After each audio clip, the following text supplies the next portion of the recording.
이게 방송으로 나가나요? 아, 그럼 마이크를 쓰는 게 나은 거죠? 아, 오케이. 알겠습니다. 네, 감사합니다. 궁금해 하시는 분들이 있을 수 있으니까 잠깐 제 소개를 하고 진행을 할게요. 저는 김용성이라고 합니다. 강남교회에 있고요. 아들을 셋 키우고 있습니다. 여기 우리 청소년들이 앉아 있어서 마음이 많이 가요. 아들을 셋 키우는 과정이 좀 쉽지 않았고, 감사하게도 첫째, 둘째는 이제 대학에 들어간 지가 좀 됐고, 셋째가 이번에 고3이었는데 이제 대학 합격을 해서 지금 큰 시름을 낳습니다. 감사합니다. 그러고 나니까 이제 다음 친구들 어떻게 도와주지 이런 생각이 들어요. 그리고 원래 이런 설교이건 강의건 가장 이렇게 힘든 이 청중이 누구냐면 청소년들이에요. 인정할지 안 할지 모르겠는데 청소년들은 어른들하고 좀 달라서 얼마나 잘하는지 좀 볼 거야 라는 태도가 그냥 장착돼 있어요. 어쩔 수 없는 것 같아요. 저 같아도 그럴 것 같아요. 왜냐하면 제가 뭘 하는 것보다 학교에 가면 선생님이 수업을 하시죠. 학원에 가면 강사님이 선생님이 또 수업을 하시죠. 그다음에 이렇게 유튜브 화면 열면 또 그분이 수업을 하니까 계속 많은 이야기를 듣잖아요. 그러다 보면 아, 요 분이 이 사람보다 조금 더 잘 가르치는 것 같아. 이런 생각을 할 수밖에 없는 거죠. 긴장되는 마음으로 올라왔습니다. 이렇게 화면 넘어가는지 확인해 볼게요. 오케이, 좋아요. 어, 화면 키보드를 영문 키보드로 잠깐 한번 바꿔봐 주실래요? 한영. 예. 그리고 B 한번 눌러 보실래요? 네. 키보드에서는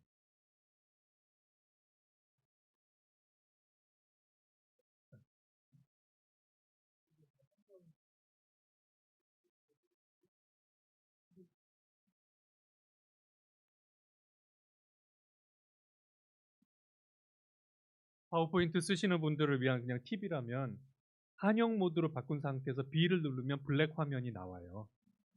W 누르면 화이트 화면으로 나와요. 제가 가끔 이렇게 끕니다. 아까 우리 재선 형제 어딨죠? 네. 재선 형제 성찬을 들으면서 공감 많이 하게 됐어요.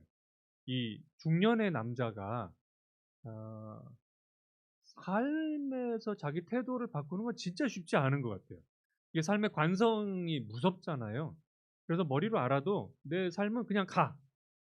그런데 성찬을 계기로 아, 내가 생각을 바꿔야 되겠다라고 결정을 했다는 건 참 멋있는 일이고 그런 면에서 이제 같은 시대를 살아가고 있는 중년의 남자로 존경을 하고 감사합니다. 저도 이제 말씀을 가르치는 일을 좋아하는데요.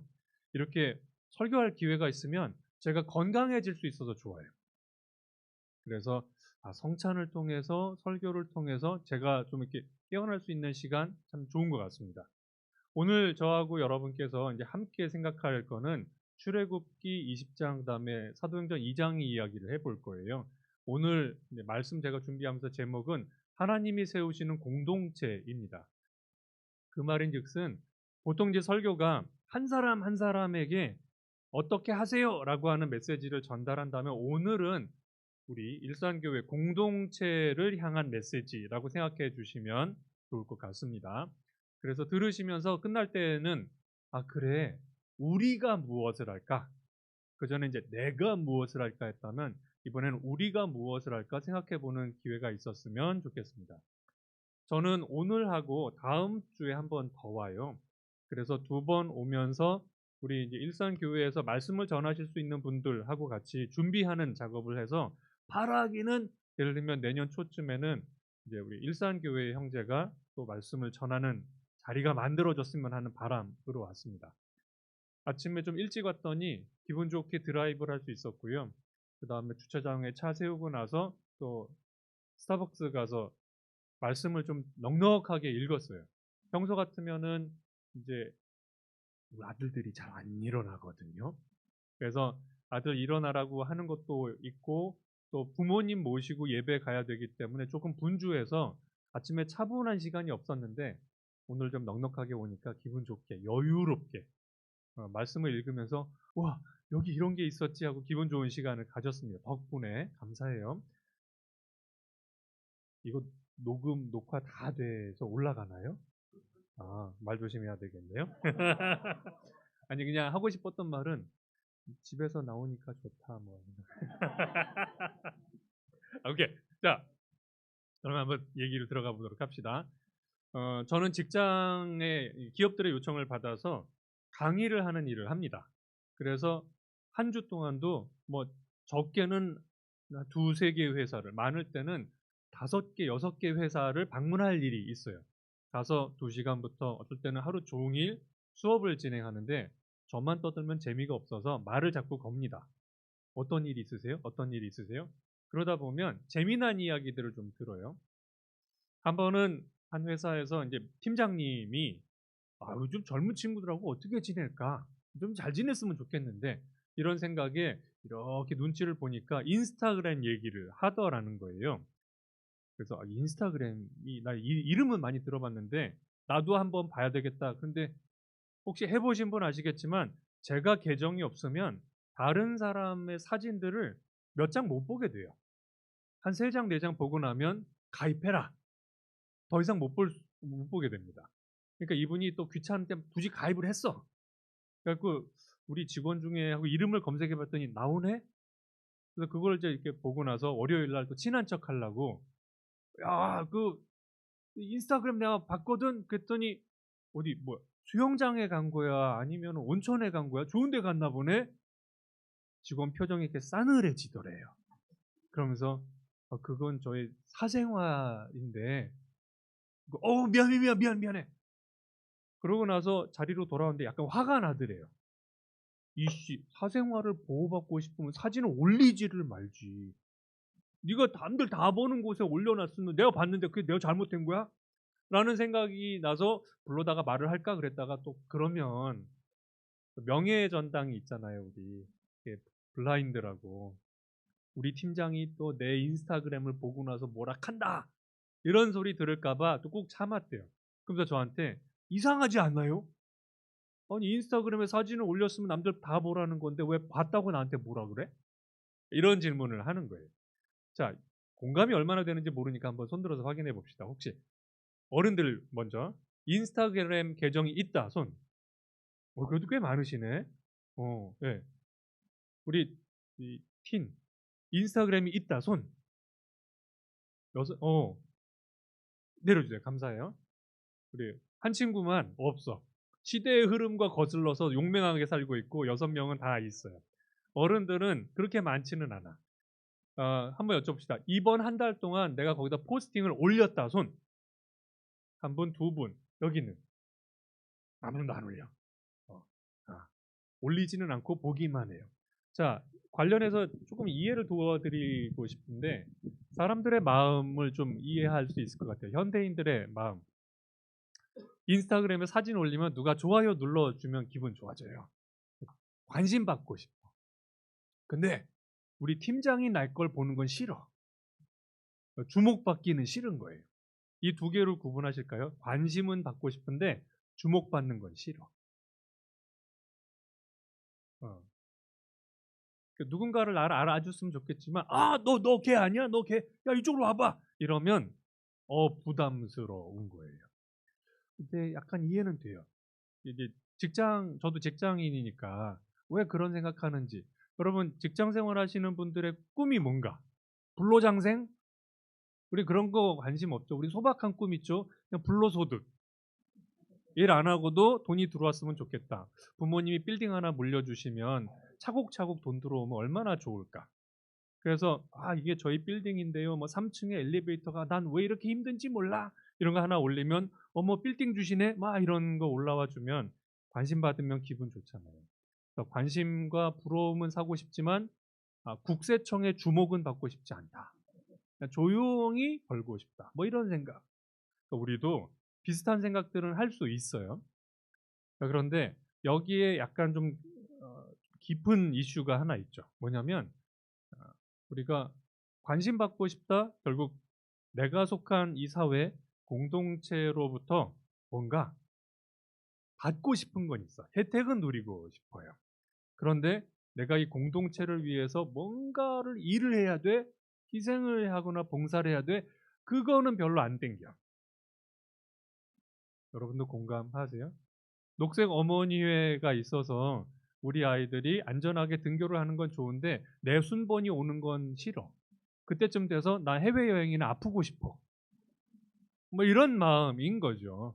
그래서 우리 모두 혜택은 누리고 싶은데 거기에 따른 희생은 대가는 치르고 싶지 않은 이 상호 모순적인 게 충돌하는 게 우리 삶인 것 같죠. 예전에는 여기서 말한 예전이라 그러면 예를 들면 뭐 우리 1988 쌍문동 그런 거 보면 동네 사람들이 서로 다 알잖아요. 그러니까 어디 피할 길이 없었어요. 야, 아침에 모여서 청소하기로 했는데 너 왜 안 나와? 이러면 뭐 꼼짝 없는 거예요. 근데 지금은 앞집 사는 분 여러분 아세요? 잘 모르죠? 어쩌다가 엘리베이터에서 얼굴 한번 보고 인사 한번 한 정도지 그분 성함이 어떻게 되는지 자녀 관계 어떤지 이런 거 우리 전혀 모르잖아요. 그러니까 아침에 모임한데 안 나왔다? 뭐라 그러기도 좀 민망해. 네.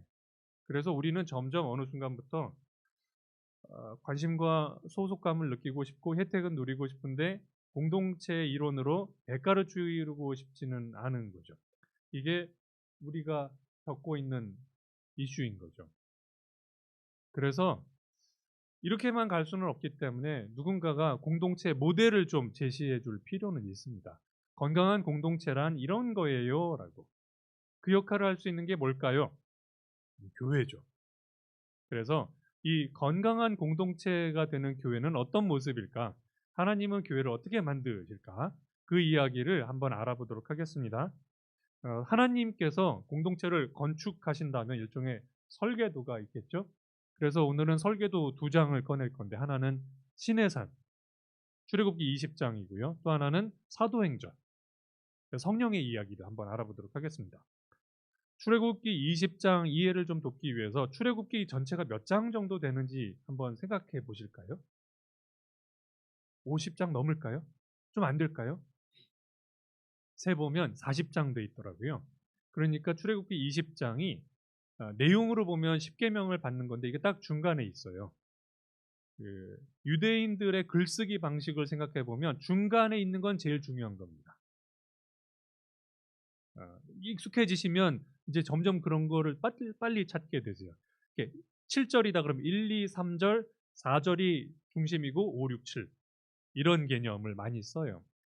그래서 출애굽기에서 가장 중요한 얘기는 홍해를 가르고 건넜다가 아니라 10계명에서 10계명을 받았다. 이게 제일 중요한 거죠. 시점으로 보면 바다 건너고 나서 한 몇 주, 대략 7주 정도 봅니다. 그래서 77, 49 이렇게 해서 50일 대략 되죠. 요 때가 오순절이에요. 자, 오순절 즈음에서 즉 이제 유대인들이 오순절을 기념하는 게 요날 때문에 기념하는 건데 출애굽기 20장 1절부터 17절까지가 쭉 나오는 얘기인데 그중에 일부만 좀 읽어볼게요. 그 후 하나님이 이렇게 말씀하셨다.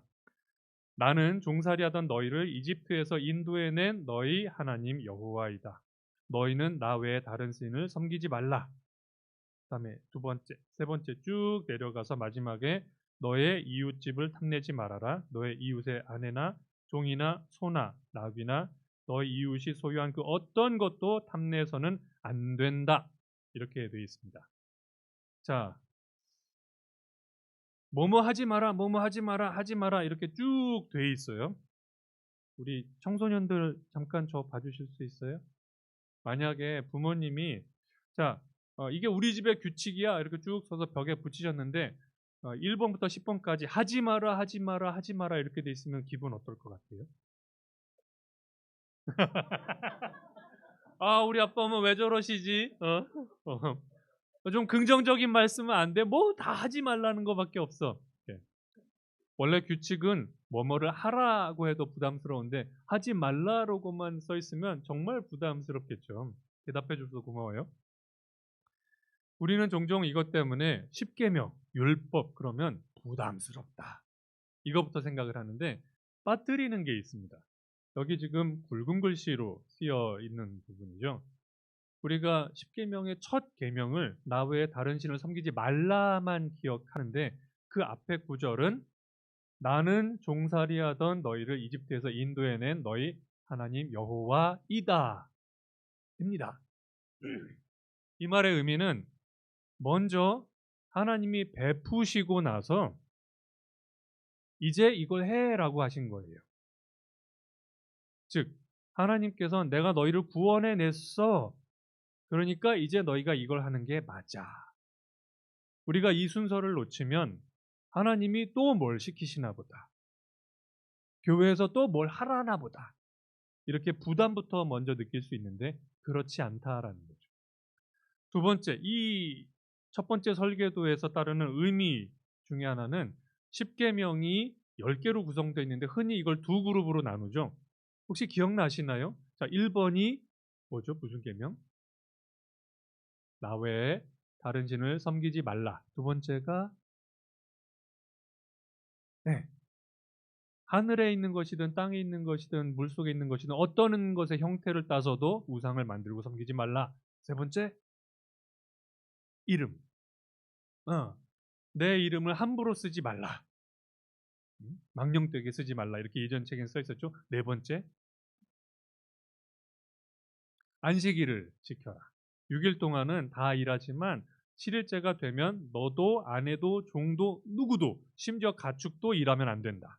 여기까지가 한 묶음이고 그 다음에 5번부터 시작되죠. 자, 우리 청소년들 혹시 5번째 계명이 뭔지 알까요? 굉장히 중요해요. 참고로 힌트는 이쪽 테이블이에요. 여기. 그렇지. 누가 얘기했어? 누가 얘기했어? 오, 오케이, 굿. 너의 부모님을 공경하라. 재미난 건 10계명 중에 다 하지 말았는데 얘만 하라야. 게다가 또 얘는 조건이 붙어 있어. 부모님을 공경하면 너희가 그 땅에서 복을 받는다. 유일하게 복 받는다는 구절이 붙은 게 5번째. 그리고 나서 살인하지 말라, 뭐 하지 말라, 훔치지 말라 쭉 가서 남의 것을 탐내지 말라까지. 그래서 4개, 6개가 서로 성격이 살짝 다릅니다. 즉 하나님의 설계도에서 공동체가 만들어지려면 첫 번째는 수직적인 관계. 하나님과 너희들과의 관계가 먼저 정립이 되고 두 번째 수평적인 관계. 서로의 관계가 만들어져야 돼. 이 수직과 수평이 다 있을 때 비로소 공동체가, 사회가 운영되는 거야. 이렇게 이야기를 하고 계시는 거죠. 그런데 이 좋은 말씀도 한계가 있어요.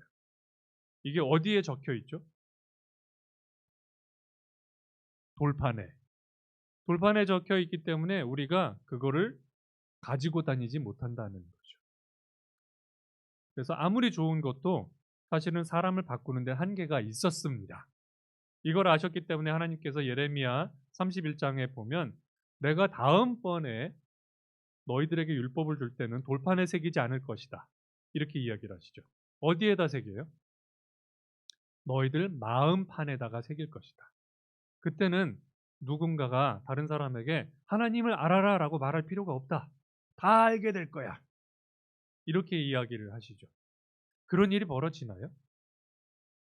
하나님의 말씀이 모든 사람의 마음에 새겨져서 사람들이 알아서 뜨끔하기도 하고 이렇게 살아야 되지? 라고 생각하기도 하고 하는 사건이 언제 벌어지죠? 그게 사도행전 2장. 자, 사도행전 2장에 예수님을 따랐던 사람들이 어디에 모여서 기도를 해요? 마가의 다락방 올라갑니다. 모세가 산 위에 올라가서 하나님의 율법을 받았던 것처럼 제자들이 위층으로 올라가자 하나님이 성령을 내려주세요. 그리고 그날이 동일하게 오순절이에요. 잠깐 앞으로 돌아가 보면 6월절에 양이 희생되자 그로부터 50일 후에 하나님이 율법을 주셨듯이 6월절에 누가 희생이 돼요? 예수님이 희생이 되자 그로부터 50일 후에 성령님이 내려오시는 거죠. 구약에서 하나님이 하셨던 설계도를 신약에서도 다시 한번 그대로 연출하십니다. 그래서 사도행전 2장을 우리가 만나게 돼요. 읽어보면 이렇게 써 있죠. 그들은 계속 사도들의 말씀, 가르침을 받고 서로 교제하며 성찬을 나누고 기도하는 일에 전적으로 힘썼다. 사도들을 통하여 놀라운 일과 기적이 많이 나타나자 사람들은 모두 하나님을 두려워하게 되었다. 믿는 사람들은 다 함께 지내며 모든 것을 서로 나누어 쓰고 재산과 물건을 팔아 각자의 필요에 따라 나누어 주었다. 그들은 한 마음으로 날마다 성전에 모이기를 힘쓰고 집집마다 돌아가면서 성찬을 나누고 기쁨과 진실한 마음으로 함께 식사하며 하나님을 찬양하고 모든 사람에게 칭찬을 받았다. 그리고 주님께서도 구원받는 사람이 날마다 많아지게 하셨다. 사도행전 2장에서 사람들이 독특한 경험을 하게 되죠. 하나님의 영이 내려와서 갑자기 방언을 시작해요. 방언의 뜻이 뭐죠? 다른 지방의 언어죠. 그래서 구체적으로는 외국어를 하게 됩니다. 그래서 다른 지역, 로마의 다른 지역에 있던 사람들이 왔다가 우리말을 하네 하고 신기해서 와서 구경하는 얘기가 2장 후반에 나오는 거죠. 외국어가 저절로 된대. 신기하다. 자, 성령님 왜 외국어를 하게 됐을까요? 전도해야 되기 때문에. 근데 왜 굳이? 왜냐하면 아직 성경이 완성되지 않았기 때문에 들고 갈 책이 없습니다. 온전히 기억에 담아서 말로만 해야 돼요. 그렇기 때문에 현지어를 쓸 수 있도록 하나님이 부어주신 거죠. 특별한 경험이기 때문에 실제로 성경이 완성된 다음으로는 방언이 사라집니다. 왜냐하면 책을 들고 갈 수 있고 두루마리를 들고 갈 수 있기 때문에 이제 방언은 없어지죠. 하지만 우리에게는 성경이 있습니다. 자, 이 독특한 경험을 통해서 새로운 공동체가 만들어지는데 이게 전에 없던 공동체라는 사실이 놀라운 거죠. 아까 말씀드렸던 것처럼 예레미야서에 하나님께서 내가 너희 마음에 율법을 새겨 줄 건데 그러면 사람들이 누구에게 가르침을 받지 않고도 알아서 변할 거야. 여러분 2장 41절 앞에 37, 8절에 가면 사람들하고 또 베드로 이야기가 나오죠. 성령을 받고 나서 사람들이 방언을 하자 사람들이 몰려옵니다. 그래서 이 사람들이 외국어를 하네? 누군가는 아침부터 낮술 마셔서 저래. 저 사람들 이렇게 이야기를 하죠. 그때 베드로가 뭐라고 합니까? 이들은 술을 취한 게 아니다. 지금 오전 9시에 누가 술 마시고 취해서 저런 소리 하겠냐. 지금 여러분이 보는 건 요엘서에 기록된 그 기적이 일어난 겁니다. 나이 든 사람이 꿈을 꾸고 젊은이들이 힘차게 날아오는 그걸 여러분이 보고 있는 거예요. 그러면서 여러분이 로마인들의 손을 빌려 죽인 예수님이 부활하심으로써 이 모든 일이 가능해졌습니다. 라고 하죠. 사람들이 마음에 찔려서 라고 하죠.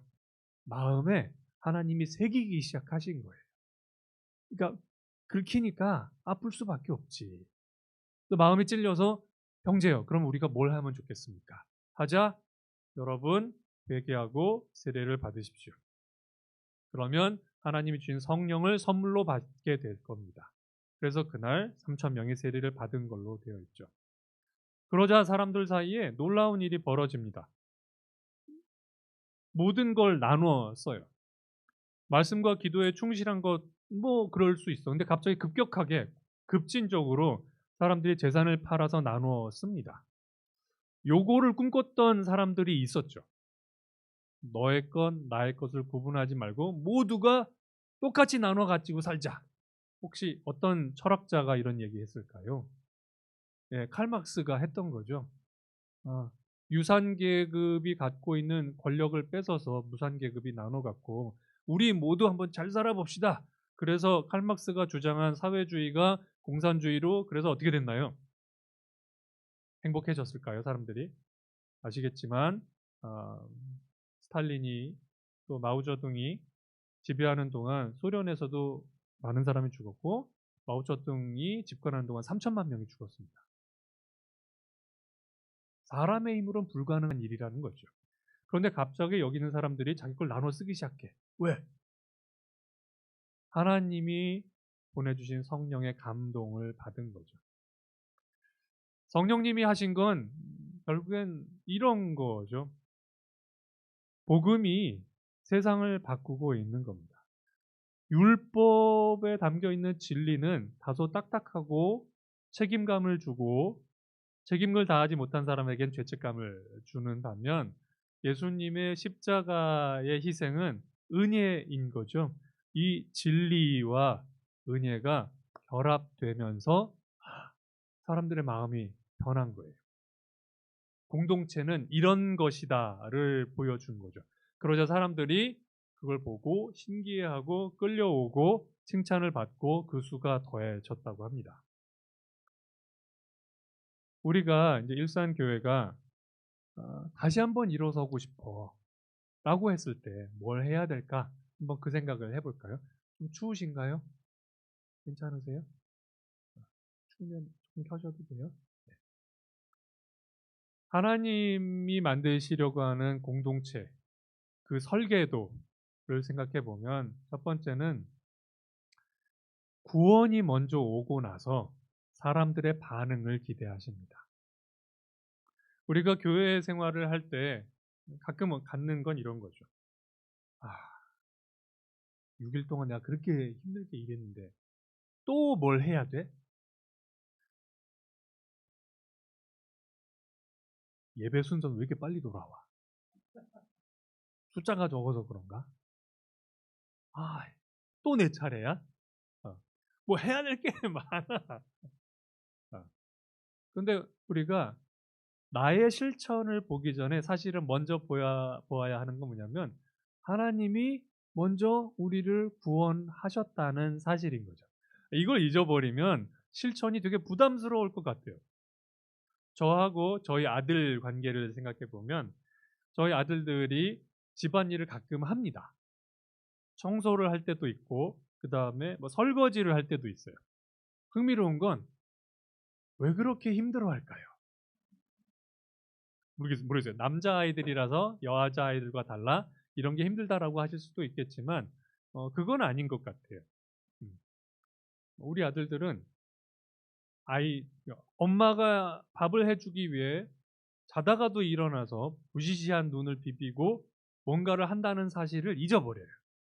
그건 당연한 거지. 엄마가 날 낳았으면 책임을 져야지. 네. 아빠가 용돈을 주는 건 당연하다고 생각해. 나왔으면 책임을 지세요. 신발이 낡았어. 나 구멍 뚫어졌어. 사주셔야지. 그러다 보니까 받은 것을 기억하지 않고 당연하게 여기면 내가 뭘 할 때 너무 힘들어. 또 설거지. 제가 해봤어요.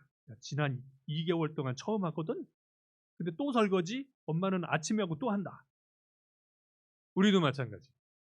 하나님께서 예수님을 보내 우리를 구원하시려고 하셨다는 사실을 잊어버리면 또 뭘 해야 되나? 이렇게 생각할 수 있는 거죠. 구원이, 하나님이 주시는 구원이 우리가 해야 되는 실천보다 먼저 옵니다. 이게 설계도의 기본 구성. 두 번째, 진리와 은혜는 같이 간다는 사실. 율법이 주는 부담감이 있습니다. 왜냐하면 바울이 얘기했잖아요. 율법을 알면 우리가 죄 안에 있다는 걸 알게 됩니다. 라고. 율법이 구원을 하지 못하지만 우리가 죄인이라는 건 분명히 알려줘요. 누군들 죄책감을 좋아하겠어요? 여러분도 그렇지 않으세요? 저도 죄책감이 되게 괜찮아요. 그냥 싹 잊어버리고 싶은데 생각해보니까 죄책감 때문에 정신 차릴 수 있는 거죠.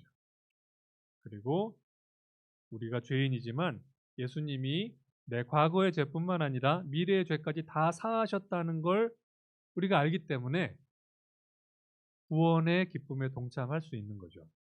여러분께 이 슬라이드를 보여드리는 것으로 마무리해 볼까 합니다. 무엇을 하면 좋을까요? 제가 감히 두 개를 제안합니다. 첫 번째는 회개하는 겁니다. 개개인의 회개는 개개인이 하십시오. 제가 제안하는 건 공동체로서의 회개입니다.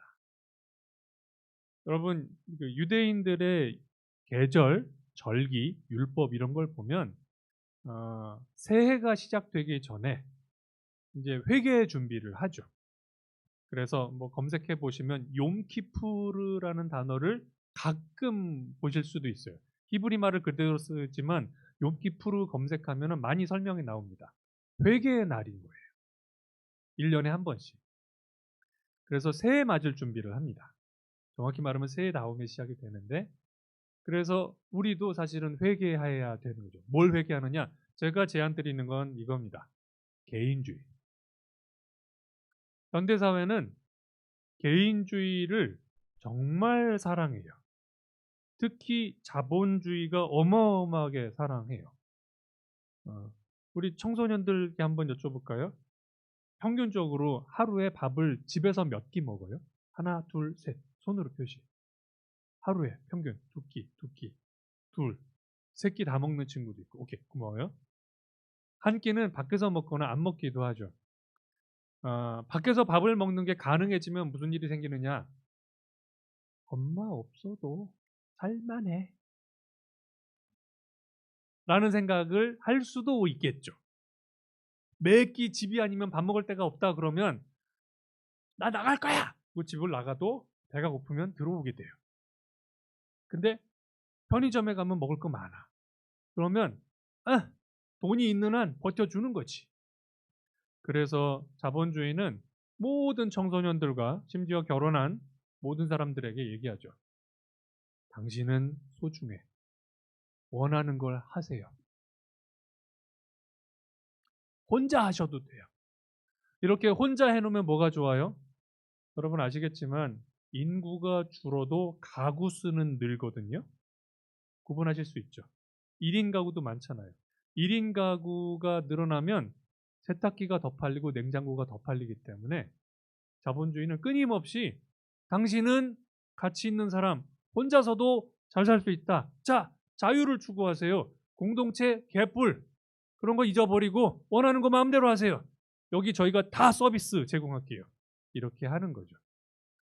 우리가 믿건 안 믿건 자본주의 사회에서 3, 40년, 50년 살잖아요. 그러면 세뇌가 돼요. 그래서 배우자를 보고도 이 사람 아니어도 내가 잘 살 수 있는데. 아들을 보면 발암물질 1위. 얘만 없으면 내 인생 정말 펼 텐데. 그거는 자녀들도 마찬가지. 왜 우리 아빠는 왜 이렇게 하지 말라는 게 많아? 내가 TV 보니까 그 오은영 씨가 맨날 하는 얘기 있잖아. 아빠 엄마가 잘못한 거래잖아. 난 잘못이 없어. 우리 서로를 다 비난하고 내 생각은 맞고 나는 옳고 내가 원하는 건 다 해야 한다면 사실은 아무것도 되는 게 없는 거죠. 교회도 마찬가지. 다른 사람이 누군가 해주면 나는 그때 가서 즐길 거야 하면 이 공동체는 무너집니다. 현대사회가 겪는 많은 고통, 외로움, 정말 인터넷으로 조금만 클릭만 해도 다 연결되는 이 초연결 시대에 왜 우리는 외로울까요? 왜냐하면 공동체 안에 안 들어가고 발만 담그니까 외로운 거예요. 혜택은 누리고 싶은데 거기에 따른 대가는 안 하고 싶으니까 외로울 수밖에 없는 거죠. 첫 번째는 우리가 내 안에 깊이 뿌리 박은 개인주의. 내가 제일 중요해. 내가 원하는 건 해야 돼. 라는 생각을 접어둘 필요가 있다. 두 번째, 우리가 받은 설계도에 충실하게 사는 겁니다. 일단 하나님이 거의 일을 다 해놓으셨어요. 율법도 주셨고 예수님의 희생도 있었습니다. 우리는 그에 걸맞게 따라가면 돼요. 여러분께서는 뭘 하실 수 있을까요? 일산교회를 위해 뭐가 필요할까 한번 생각해 보시기 바랍니다. 어쩌면 그냥 아까 우리 자매분 누가 얘기하셨죠? 성찬 그 앞에 처음에 환영하면서 추앙이라고 하셨던가요?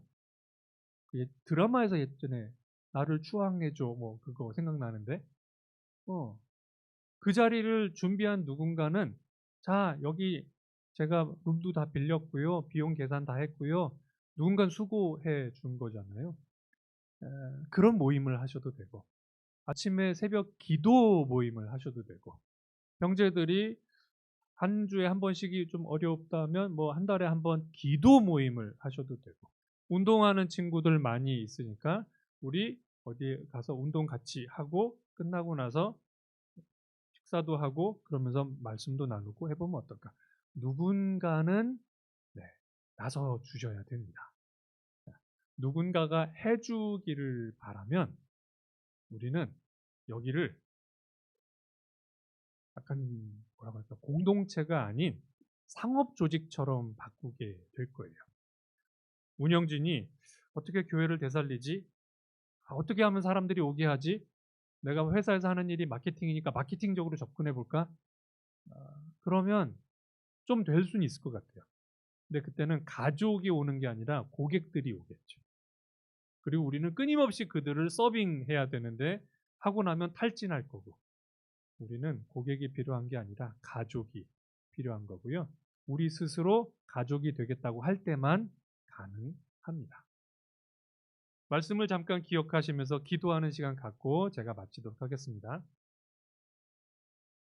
하나님 아버지, 돌 위에 새겨진 율법만 남겨두지 않으시고 하나님이 당신의 아들을 보내셔서 저희가 그 율법이 딱딱하게 굳은 채로 있는 게 아니라 살아 숨쉬게 해주셔서 감사합니다.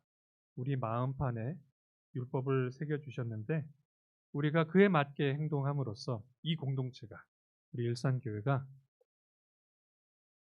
서로에게 바라는 것만 있는 곳이 아니라 서로를 섬기는 곳이 되길 바라고요. 그걸 통해서 수많은 사람들, 어딘가는 소속돼 있는 것 같지만 외로운 많은 현대인들이 여기에서 공동체 모델을 볼 수 있게 해주시고 이 교회가 진정 빛과 소금이 되는 공동체가 되도록 인도해 주십시오. 예수님 이름으로 기도합니다.